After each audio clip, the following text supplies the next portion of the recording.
Everyone, कैसे हैं आप सब। आज जो है हम जो कि multiple initiatives in the education sector, जिसको हाल ही में भारत को वैश्विक ज्ञान महाशक्ति बनाने के उद्देश्य से जो है शिक्षा क्षेत्र में कई जो पहले जो है मतलब इनिशिएटिव्स जो है उनकी शुरुआत की गई है भारत के प्रधानमंत्री के द्वारा। तो उसी टॉपिक के ऊपर जो है हम आज के इस वीडियो में डिटेल में डिस्कस करेंगे, जो कि आपके एग्जाम पॉइंट ऑफ व्यू से बहुत ही इंपॉर्टेंट होगा और जो भी आप कम्पिटिटिव एग्जाम्स के लिए प्रिपरेशन कर रहे हैं उन सब के लिए भी बहुत ही फायदेमंद होगा। तो इस वीडियो को जो है एंड तक जरूर देखिएगा, और अभी तक अगर आप लोगों ने हमारा चैनल सब्सक्राइब नहीं किया है तो प्लीज सब्सक्राइब कर लीजिए और साथ ही साथ बेल आइकन भी दबा दीजिए ताकि आपको अगला नोटिफिकेशन मिल सके। और इस वीडियो को जो है एंड तक देखने के साथ साथ प्लीज लाइक करना मत भूलिएगा। तो चलिए आज का ये जो डिस्कशन है वो अभी शुरू करते हैं। तो हाल ही में जो है राष्ट्रीय शिक्षा नीति 2020 के अंतर्गत किए गए सुधारों की पहली जो मतलब एनिवर्सरी के अवसर पर जो है वर्षगांठ की जो अवसर है उस पर जो है अभी प्रधानमंत्री ने एक सम्मेलन में शिक्षा क्षेत्र में कई जो इनिशिएटिव्स यानी कि पहल जो है उनकी शुरुआत की है। और जिसका की उद्देश्य ये है कि भारत को जो है वैश्विक ज्ञान महाशक्ति बनाना। तो अभी प्रधानमंत्री ने जो है महामारी के दौरान ऑनलाइन शिक्षा में digital infrastructure for knowledge sharing, DIKSHA और study webs of active learning for young aspiring minds यानी कि स्वयं जैसे पोर्टलों द्वारा जो है निभाई गई भूमिका का भी उल्लेख किया है इसमें। तो अभी ये जो एकेडमिक बैंक ऑफ क्रेडिट यानी कि इसकी जो मेन जो पॉइंट्स जो है वो क्या है, थोड़ा सा उसके बारे में डिस्कस करते हैं। तो पहला जो होता है कि इसमें जो है एकेडमिक बैंक ऑफ क्रेडिट, तो ये क्या है। तो इसे एक डिजिटल बैंक के रूप में परिकल्पित किया गया है जिसमें कि कॉलेज या यूनिवर्सिटीज के जो स्टूडेंट्स जो है उनका डेटा स्टोर किया जाएगा। और ये जो है ये बहु विषयक और समग्र शिक्षा की सुविधा हेतु जो है एक प्रमुख साधन है। ये जो है ये उच्च शिक्षा में स्टूडेंट्स के लिए जो है यानी कि हायर एजुकेशन के लिए जो स्टूडेंट्स जो है उनके लिए अभी कई जो प्रविष्टियां तथा निकास विकल्प जो है वो प्रदान करेगा। और ये जो है ये अभी युवाओं को जो है भविष्योन्मुखी बनाएगा तथा आर्टिफिशियल इंटेलिजेंस यानी कि एआई से संचालित अर्थव्यवस्था के लिए मार्ग प्रशस्त करेगा। देन उसके बाद आता है क्षेत्रीय भाषाओं में इंजीनियरिंग इन रीजनल लैंग्वेजेस। तो अभी देश के जो 8 राज्य जो है उनके 14 इंजीनियरिंग कॉलेजों में 5 भारतीय भाषाओं जैसे कि हिंदी, तमिल, तेलुगु, मराठी और बांग्ला में इंजीनियरिंग की जो पढ़ाई है वो शुरू करने की एक प्लानिंग की जा रही है, योजना की जा रही है। और अभी शिक्षण के इस माध्यम से जो है मातृभाषा पर अत्यधिक ध्यान केंद्रित किया जा सकेगा, जिससे कि गरीब जो ग्रामीण और आदिवासी पृष्ठभूमि के जो स्टूडेंट्स जो है उनमें आत्मविश्वास उत्पन्न होगा, यानी कि सेल्फ कॉन्फिडेंस जो है वो उनमें उत्पन्न होगा। तो हाल ही में जो है अखिल भारतीय तकनीकी शिक्षा परिषद यानी कि एआईसीटीई द्वारा राष्ट्रीय स्तर पर जो है किए गए एक सर्वेक्षण में ये पाया गया है कि 42% जो स्टूडेंट्स जो है उन्होंने जो अपने मतलब रीजनल जो कि लैंग्वेजेस जो है उनमें इंजीनियरिंग करने का पक्ष लिया है। तो अभी एआईसीटी संसाधनों का जो एक डेटाबेस तैयार कर रहा है ताकि कॉलेजों और क्षेत्रीय भाषाओं में जो है अधिक कार्यक्रम पेश करने की अनुमति मिल सके। और इसके अलावा भी जो है इंजीनियरिंग सामग्री का जो है 11 भाषाओं में अनुवाद करने हेतु एक उपकरण डेवलप किया जा सके। तो उसके बाद आता है कि विद्या प्रवेश और सफल।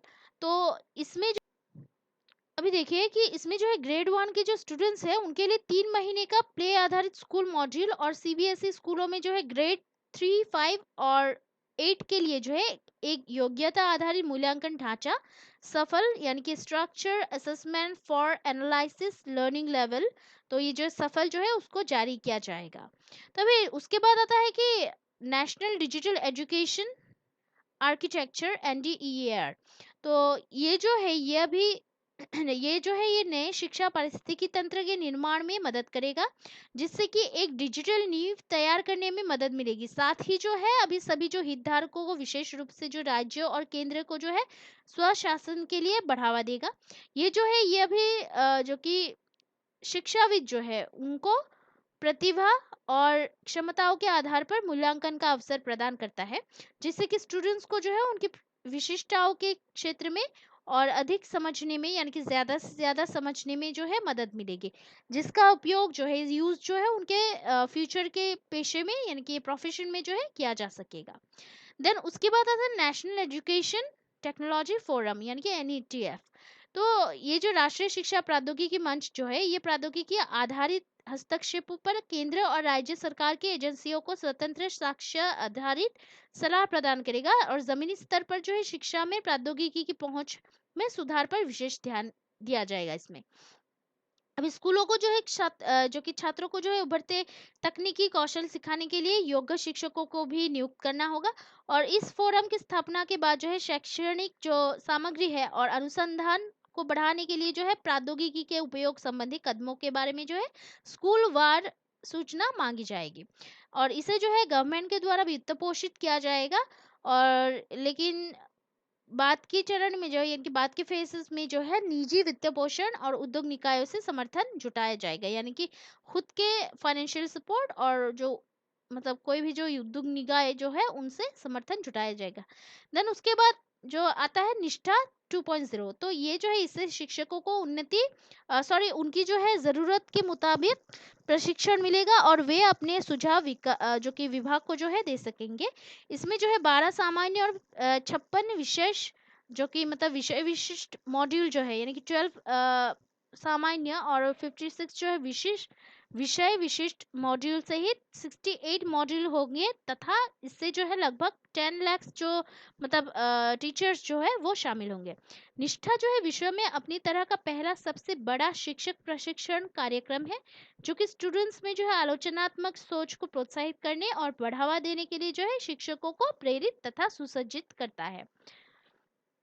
उसके बाद आता है sign languages as a subject. तो अभी एक विषय के रूप में जो है सांकेतिक भाषा है, तो भारतीय सांकेतिक भाषा इनकी नहीं, इंडियन साइन लैंग्वेज को जो है पहली बार भाषा विषय का दर्जा दिया गया है।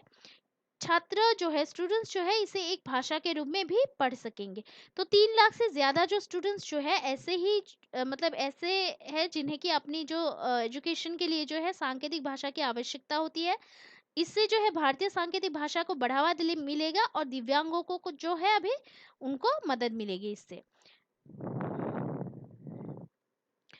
तो एजुकेशन सेक्टर में जो मल्टीपल इनिशिएटिव्स जो शुरुआत जो की गई है प्रधानमंत्री के द्वारा, तो ये हमने आज के इस वीडियो में हमने डिटेल में डिस्कस की है इसके बारे में। आशा करती हूँ ये जो वीडियो जो है आपके लिए बहुत ही फायदेमंद साबित होगा और इस वीडियो को जो है एंड तक देखने के साथ साथ लाइक करना प्लीज़ मत भूलिएगा। और अभी तक अगर सब्सक्राइब नहीं किया तो प्लीज़ सब्सक्राइब कर दीजिएगा और साथ ही साथ बेल आइकन भी दबा दीजिएगा और लाइक और शेयर भी कर दीजिएगा साथ ही साथ। और ऐसे जो वीडियोस जो है हमें मतलब बनाने के लिए बहुत ही परिश्रम और सपोर्ट, बहुत ही परिश्रम की ज़रूरत होती है और बहुत ही मतलब जो है रिसर्च की ज़रूरत होती है। तो आशा करती हूँ हमारे जो परिश्रम जो है उसको आप लोग सपोर्ट ज़रूर करेंगे और ऐसे ही हमें सपोर्ट करते रहेंगे। और कोई अगर सुझाव हो तो कमेंट करना प्लीज़ मत भूलिएगा। So please keep supporting us and keep watching our videos, like share and subscribe. Take care. जय हिंद।